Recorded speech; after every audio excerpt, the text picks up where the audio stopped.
Hello, everybody. This is your girl, Damali from NYCU.FM, and World One Development's news you can use with my co-host. Hey, Mr. Charles Harper, NYCU.FM. We still in Atlanta. We at the highest height, and we're going to hang out there for a little bit. We got two special guests that's going to keep us on cloud nine. Damali, who do we have with us this evening? So what we're doing, we're in Atlanta on a special mission. Yes. Okay? And so we have two people here. One of them is responsible for the mission. Agent Roberts. Yeah. And then the other one is like her co-conspirator. Okay. So we're going to have you to introduce yourself, let people know who you are and what you do. And then we'll pop over to Ms. Miller. Absolutely. Well, my name's Kuma Roberts. I'm the president and CEO of the Black Wall Street Chamber of Commerce. And this trip to Atlanta is our inaugural inner city visit. We really wanted to share and exchange with what was going on in Atlanta, strengthen partnerships. And we're currently at the Rice Innovation Center for Entrepreneurs. And we are just partnered and excited to be with Melba from Atlanta Black Chambers. Melba, tell us about this amazing place. Oh my goodness. So I'm Melba Clayton. I'm a member of the Atlanta Black Chambers. I have my own mobile notary service. I'm a certified loan signing agent. It's called Clayton Signing Agent, LLC. I have some other projects that I'm working on as well, but I won't get into all of that. I must say, being a part of the chambers, I joined the chambers during COVID. I can appreciate the cohesiveness, the family unit. If I had to sum the chambers up in 3 words, it would be collaboration, education, and elevation. Ooh. The things are really to build a core foundation. Now, I'm a big dreamer, I guess. I look at things in a big picture. So my own personal thoughts about the chamber. See, I see the chamber and chambers around the nation, internationally, interconnected as one. Meaning that with melanated people, not saying anyone else is any less or more anything, but melanated people, because we have to pull our community together. It's imperative. I mean, we're on fire, and this needs to happen like yesterday. Right. So the thing is to be able to collectively work together as one unit. My vision is that whatever I need, whether it's on a personal level, a business level, I don't have to go outside of my chamber members. Yes. Somebody does it. My dollars are circulating in my community. They stay within my community. When I want to have an investment group, I look to my chamber members. All of these things, we buy land. Affordable housing, I don't have to ask someone to give me money for affordable housing. We've got it. So group economics, that's very important. I think those things are some things that we can do that can change the trajectory of our lives. You talk about even government contracts. A lot of times we're not even privy to that information. We've got to get certification as companies because there are billions, I said billions with a B, of dollars out there. But you need to be certified. But sometimes we don't even know about this information. We've got to learn from the people who created the system to be able to navigate in this system. Yes. And while we're navigating in this system, being able to create our own system amongst ourselves. There's a separation that needs to happen. Yes. Nobody's spending dollars saying, hey, I'm looking for this Black company and I'm about to dump a ton of money on them. No, that's not the case. We struggle as Black businesses. We do. Some of us do well, but I'm not talking about that small select few. I'm talking about on the grand scheme of things as a percentage of the population. So that needs to change. Let me do this real quick. So, Melba, we rolled up into your city on this first city tour and had a good time. And your passion, it is off the charts. Let me say that first. But Kuma has a perspective from both sides because you come here and seen all of this. We've been hanging out. But Melba, you have not been to Tulsa yet. No. So Kuma, what's the difference in your perspective? Because you have both already, and maybe the importance of us hosting Melba and her team coming our way. Well, one of the hashtags I've been using since we've started is we're rich, right? And we're rich in Tulsa. And I think a lot of people hinge the thought about the massacre and it kind of ends there. This happened to Black people. but one of the main missions and one of the main reasons why we're coming here is we're rich. And while Atlanta is chocolate city, Yes, okay, Right. yes. but we like to think of Greenwood as the original chocolate city. Yes. We like to think of Oklahoma as chocolate, like a potentially the first chocolate state. It could have been an all-black state back in the 1900s. So this idea that we have much to learn from Atlanta, but we think there's much for you all to learn from us, Agreed. because we were before you all were in terms of the development of your city. And I just think there's so much, the collaboration you speak of, all the things you're able to demonstrate here. It's all in Tulsa, but you have a regulatory freedom that we do not have. We're in a state that's very much against the work that we're doing, that's very much pulling away and creating law and policy that keeps us from doing what we're trying to do. And so we need to learn from you how you leverage and navigate your municipalities and encourage leaders and create leaders and entrepreneurs. And the collaboration we see in a space like this is incredibly inspiring. And that's what made Greenwood powerful. And so from both sides, I just see that there's a wealth of information from both sides. And it's just time to do this work. I'm tired of talking about it. Right. Yeah. I'm tired of talking about the MLK dream. I love MLK. Yes, but yes. he It's wanted us to action. ultimately wake up Action. and do the action. So let me Yes. ask this. So we have seen a lot. It's like we've been inundated with information. Yes. We've been inundated with possibility. Yes. What are some of the possibilities that you see from what we've seen since we've been here that you're taking back to Tulsa from Atlanta? Oh my gosh, there's so many things. Like I think about today, we were at Morehouse. Morehouse, for me, what I took away was the way they told the story. There was an 8-week training session that these young men experienced to make sure the narrative is right. Right. But we don't do that. Right. You come to our city, you stand on the corner and hope you meet a Cody or a, but there is no sort of organized opportunity to control the narrative, how it's told, and elevate it. Yes. They said, don't step on the grass, that's sacred land. We say Greenwood's a crime scene, but people walk all over. We never think to pick up the trash on Greenwood. We think that's somebody else's responsibility or someone else, right? So those kinds of things are inspiring to me because I want a better community. Yes. And so I get excited about that. I get excited about Morehouse starting at the basement of a church. A higher education institution started out of a necessity to teach and create disciplined minds. We have that, a beautiful historic church. Why aren't we thinking about that? You all have access to space. Why aren't we collaborating and putting 3D printers and teaching, right? So there's just so much. We are so rich.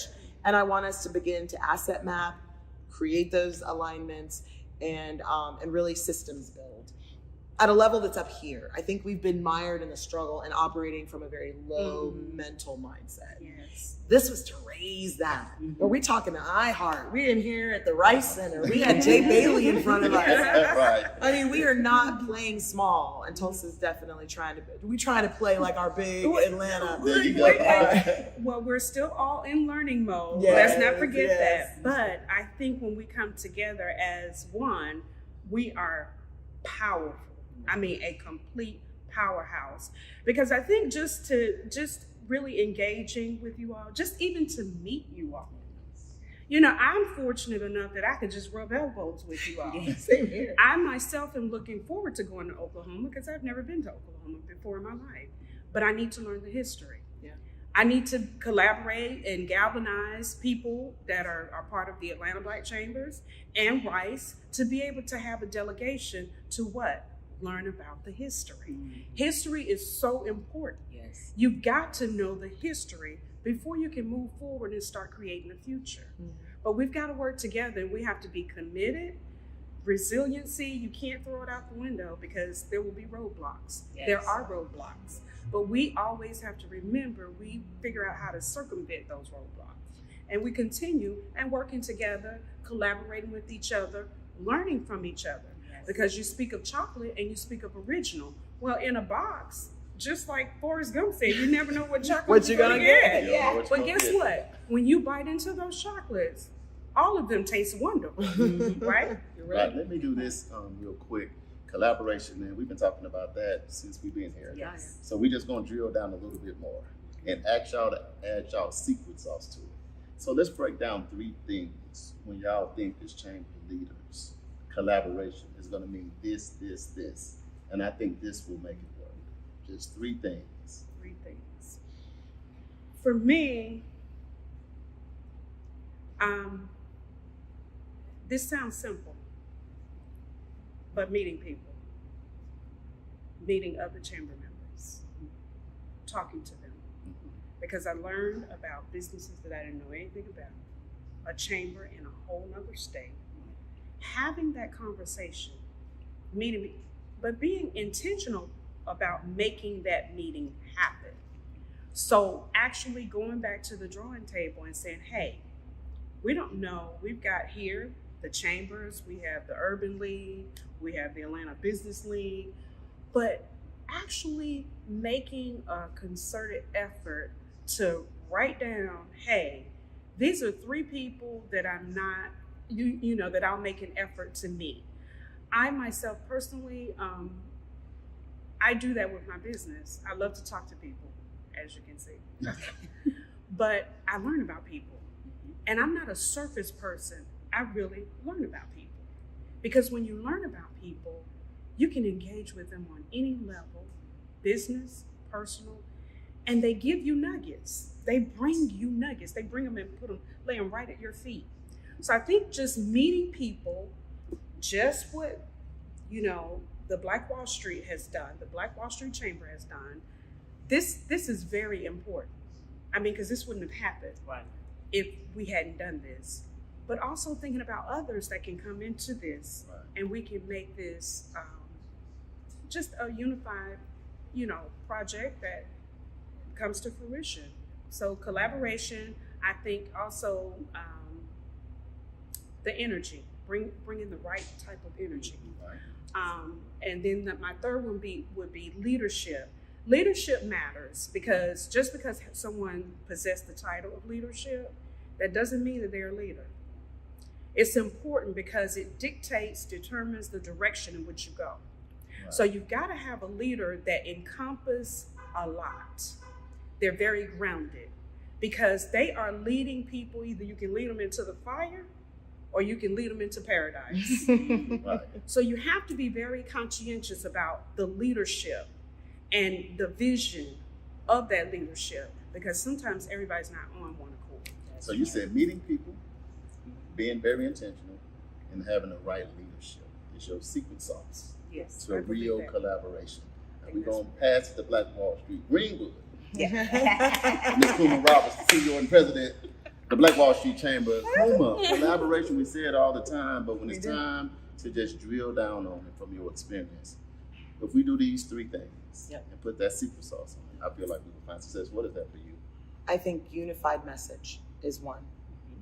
I think, I always say I can't change a heart and a mind, but I can change a policy and practice.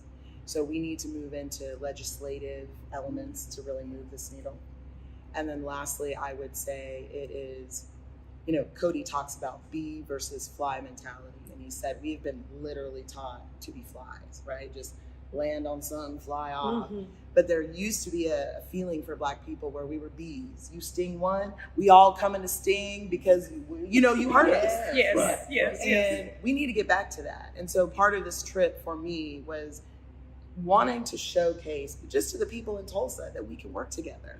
That it doesn't matter what our personal issues might be, we're all mission aligned. And so those are really key factors that I think that's the foundation for a lot of the work we'll be doing moving forward and with the Atlanta Black Chamber for sure. Exactly. All right, we're going to drop down to our final 2 questions. Are we all right with that? Ladies first. Mom, what's your final question? So my final question is, being unapologetic has somehow in communities become like a dirty word. Like, you know, we're unapologetically Black, we're angry, we're, you know, this. What does being unapologetic to you when we're doing this work in this context? What does that mean to you as an individual and as the leader of the Black Chamber? Well, this is a phrase I've really had to really pray about, because as someone who worked at a predominantly white chamber before coming to the Black Wall Street Chamber, I was like, we have to collaborate and we have to work with all the white people. And I used to really feel very much like almost that we can't do it without them. Right. But Vanessa Hall Harper, Lord Jesus, she said unapologetically Black. And I was like, oh, that means I don't hold my head down. That means that we don't ask for crumbs, we're asking for the full plate. Mhm. There is just redefined unapologetic for me. It's not a fight, it's not an angry thing.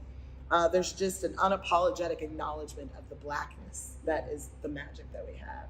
I'll also say that I was inspired today that there have been white people in Civil Rights Museum that we visited. Mhm. There were white people who founded Morehouse. Mhm. Right. So I think when we say unapologetically Black, it has come to be like, ain't no white people touched it. And that's not true. Right. Mhm. Right. It's just not true. Right. There are allies and people that want to support the work. And who are we to think that we have created this situation alone? We need them to fix the situation. And so I love the money flowing into a Morehouse. I love that white people founded it because there means white people believe that they know what they started was wrong and that they owe us something back. And it's not crumbs, it's investment.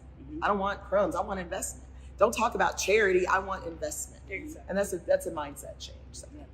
And Well, for me, I think when I think about unapologetically Black, I think authenticity. Showing up in your true, authentic self in all spaces and all places. Being able to operate, understand all the nuances of we are very different, 4 people here, and we are very quite different in how we think, we talk, we interpret stuff, but being able to embrace that as you would, like a rainbow. All those colors come together and it makes something really beautiful. So I think that that's one thing. I try to show up as my authentic self, and I'm always really big on the greater good. That's important. I step outside of myself. I need to check myself. I need to make sure that I'm not self-centered, because that doesn't help anyone. It really doesn't. It does not help you as an individual, and it doesn't help the community as a collective. So that's really important. And if we all did that, and when we move the needle, we extend that hand backwards to pull someone with us. And That's each good. person do that. Every individual do that. Melba Clay. Melba Clay. Atlanta Black Chamber. and my final question as we wrap this up is just the invitation, because we're going to do this together. You know, Yes. this happened today, but this is going to reach out to many, many more people. Yes. So, Kuma, your invitation to people from Atlanta and Tulsa to become a part of this as we move forward. And then, Melba, because you're going to be visiting Yes. Black Wall Street Soon. too. So your invitation to people from Tulsa as well as Atlanta to become a part of this and what we're doing and how we wrap it up. Is that okay? All right, so we'll go first with you. Do you want me to? Okay, so this is the invitation, right? Yes. Okay. So Black Wall Street's about a legacy for me. And so the invitation, Atlanta has a legacy. Oh my gosh, so much history, so much. It seems like it would be a shame that 2 legacies wouldn't come together to think about ways that we could multiply, expand this truly powerful empire of Blackness that we have. So the invitation is the energy that you feel from the people who have been here, and the pictures that you're going to be seeing, and the video recap that you're going to get.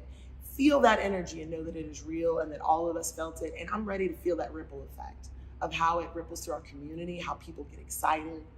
And then when we have Atlanta come to us, Right. we gonna show out like y'all ain't never seen it. I might have a band.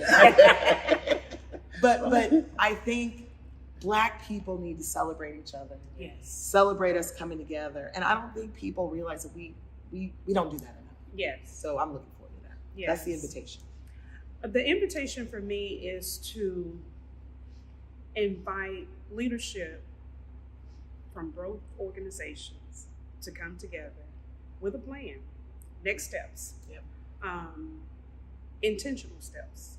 It does not have to be a lot. This is a journey. It's not going to happen in 2 weeks, but to make sure that we stay constant and consistent till we get to the end goal. And we see what we want come to fruition, because we think about generational wealth. We must do better. It is so important, and it's important for everyone to get involved. No matter who is president. I don't care. No matter Don't who. matter. No, The that's work irrelevant. continues. Yes. It's irrelevant. It's irrelevant. There you go. Just like that. Hey, Yes. y'all, we live from Atlanta. is NYCU.FM. I'm Charles Harper. I'm one of your hosts with Damali Wilson, the other host. This is the recap. Y'all stay locked in. Peace out, y'all.